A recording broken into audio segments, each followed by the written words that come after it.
Mexico in bondage. Many years before the great influence of the drug cartel, Mexico needed safety. But now, through past research, we have realized that Mexico has forever been in bondage to the drug cartel.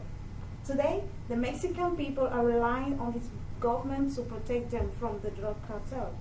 But the government is unable to do so. The law cannot protect its people when he himself is trying to survive from the drug cartel. As a result, the government cannot secure safety in Mexico. One of the reasons why the Mexican government is unable to protect its people is because the drug cartels are becoming more powerful. The drug cartels have increased in number, causing them to form larger groups. They have become more equipped with weapons and are not afraid to use them. They control the flow of drugs, money, and people in so many parts of Mexico and outside Mexico. They are also expanding their territory. They are taking over almost every part of Mexico. It is very likely that they will begin to expand their territory on the U.S. side of the border when they occupy all of Mexico. Not only will this have a great impact on Mexico, but the United States as well.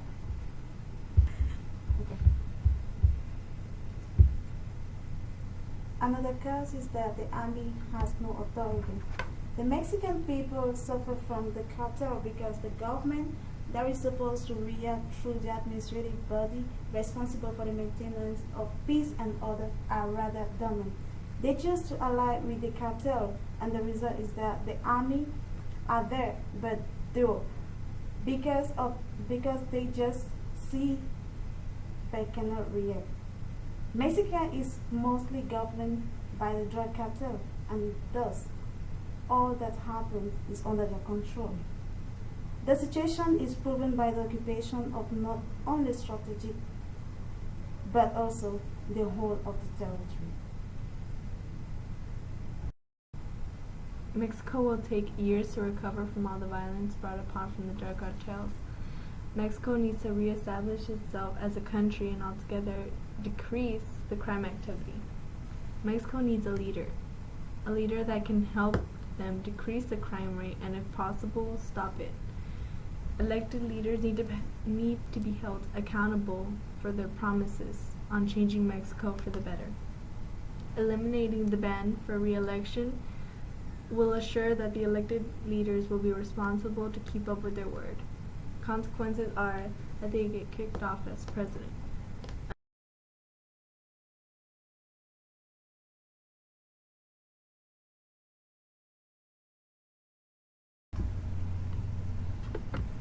Another solution to solving crisis in Mexico is having its bordering countries, like the United States, to help prevent future issues.